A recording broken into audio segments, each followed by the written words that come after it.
Bharatiya Janata party ने उत्तराखंड के चुनावी घोषणा पत्र में समान नागरिक संहिता यानी यूनिफॉर्म सिविल कोड लाने का वादा किया था।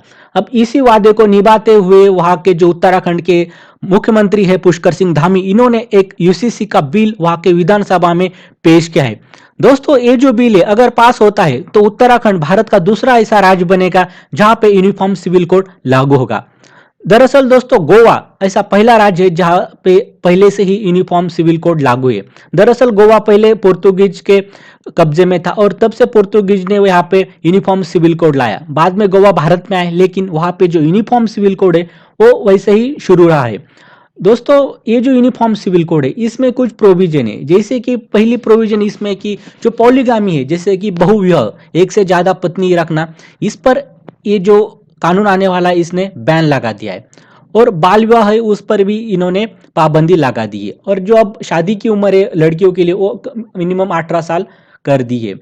दोस्तों, ये जो अधिनियम है इसके तहत जो बहुविवाह का जो प्रथा इन्होंने जो है अब बैन कर रहे हैं, इस वजह से काफी बवाल मचा है। खास करके देखिए दोस्तों, जो कि मुस्लिम बॉडी है जैसे कि all India Muslim personal law board, इन्होंने इसको कड़ा विरोध कर दिया है और इन्होंने इनके धर्म के खिलाफ, जो धर्म ग्रंथ है कुरान, इसके खिलाफ बताया दोस्तों।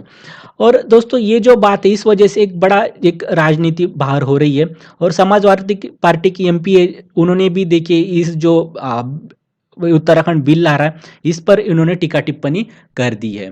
दोस्तों, ये जो बिल है दरअसल बात है इसमें जो लिव इन रिलेशनशिप है इस पर भी इन्होंने एक प्रोविजन रखी है। दरअसल लिव इन रिलेशनशिप मतलब कि बिना शादी किए कपल एक साथ रहते हैं।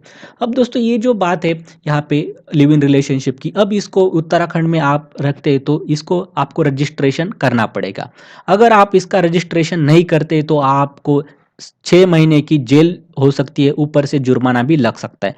मतलब कि लिव इन रिलेशनशिप को एक तरह से मान्यता दे रहे हैं, लेकिन दूसरी बात ऐसी है कि आपको इस रजिस्ट्रेशन करना पड़ेगा। अगर लिव इन रिलेशनशिप में कोई कपल रहता है और उनको अगर बच्चा वगैरह होता है तो जो भी उसकी माता होगी उसको मेंटेनेंस देना, जो भी पार्टनर होगा उसका कर्तव्य यहाँ पर बनता है। ये भी प्रोविजन इस कानून के अंदर की है दोस्तों। अगली बात अगर देखा जाए दोस्तों, तो हमने देखा है कि हमारे जो सोसाइटी है उस पर एक पैट्रियार्की है जो पृथ्वी सत्ता के, और जो राइट्स है, जो प्रॉपर्टी वो ज़्यादातर जो है वो पिता से जो भी लड़का रहता है उसको जाती है, लड़की को अधिकार उसमें नहीं मिलता। लेकिन अब देखिए ये जो कानून है उत्तराखंड लाने जा रहा है, इसकी वजह से जो संपत्ति में समान अधिकार जो है लड़कियों को भी मिलेगा, तो ये यहाँ पे बड़ी बात आ रही है।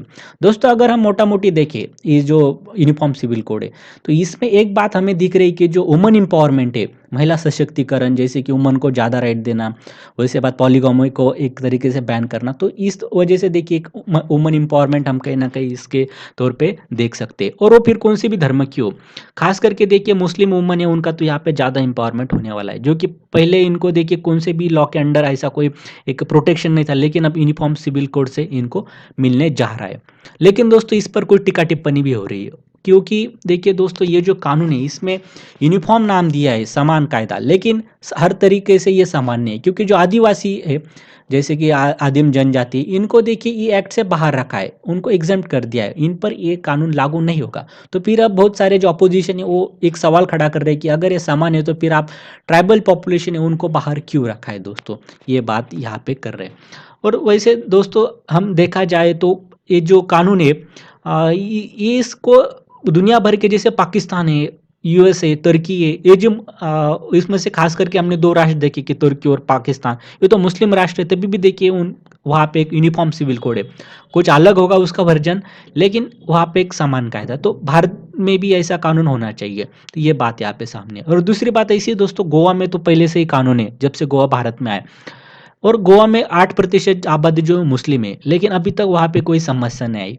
तो फिर हम यहाँ पे कह सकते हैं कि उत्तराखंड में भी हमें एक्चुअली ये लगने के बाद दिखाई देगा कि इसकी कुछ समस्या आती है क्या नहीं। अगर उत्तराखंड में एक सक्सेसफुल होता है तो ऑल इंडिया लेवल पे भी ये लग सकता है और सेंटर लगा सकता है। दरअसल बात ऐसी कि दोस्तों, अभी ज़्यादातर जो राज्य है वही इसमें एक हम कह सकते हैं कि आगे है।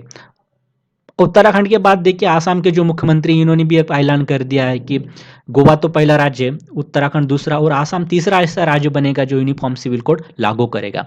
गुजरात ने भी ऐसा ही कुछ कहा है। और शायद जो बीजेपी रूल स्टेट है वो होले होले इस कानून को एक तरीके से लगा देंगे, इसे हम यहाँ पे एक दिखा बिग पिक्चर में हम देख सकते हैं दोस्तों। आपकी क्या राय है दोस्तों इस कानून के बारे में? तो आप कमेंट सेक्शन में ज़रूर बताइए। बहुत-बहुत धन्यवाद।